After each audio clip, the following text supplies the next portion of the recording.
মনে করো তোমার বাবা মা তোমাকে জোর করে বিয়ে দিয়ে দিচ্ছে, এখন যদি তোমরা সংসার করো অবশ্যই তোমাদের বাচ্চা কাচ্চা হবে, যদি হাজবেন্ড এবং ওয়াইফের কোনো শারীরিক সমস্যা না থেকে থাকে।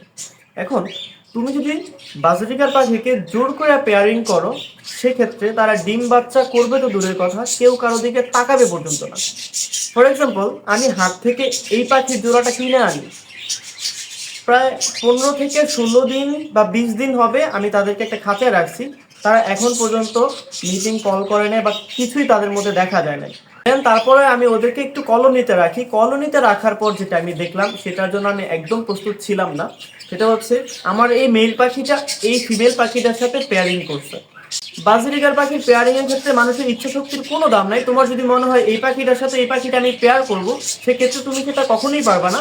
কারণ বাজরিকার পাখি তাদের পার্টনার নিজেরা চুজ করে, তাদের কাছে যাকে ভালো লাগবে তাদের সাথেই তারা পেয়ারিং করবে। এখানে তোমার আমার ইচ্ছা শক্তির কোনো দাম নাই।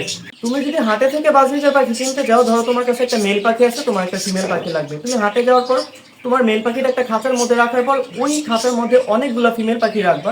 ফিমেল পাখি রাখার পরে তুমি যখন দেখবা তোমার মেল পাখিটা যে ফিমেল পাখির সাথে বন্ডিং করতে যাচ্ছে বা মিশতেছে, তুমি ওই ফিমেলটার সাথে ওই মেলটা জোড়া দিবা। দেন তোমার কাছে একটা ফিমেল পাখি আছে, তোমার একটা মেল পাখি লাগবে, তো হাটে যাওয়ার পরে খাঁচার মধ্যে তোমার ফিমেল পাখি রাখার পরে অনেকগুলো মেল পাখি ওই খাঁচার মধ্যে দিবা। দেন দেখবা যখন তোমার ফিমেল পাখিটা যে মেলের সাথে মিশতে যাচ্ছে, তুমি ওইটার সাথে ওইটাকে পেয়ার করবা।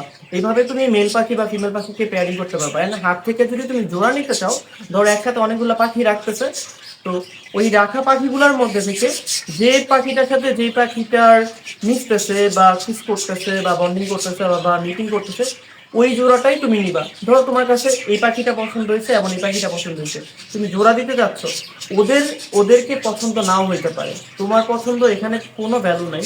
তো ওরা যাকে যে পছন্দ করবে, তুমি তাকে তার সাথেই পেয়ারিং করবা, তাহলে তুমি এখান থেকে ডিম বাচ্চা অবশ্যই পাবো।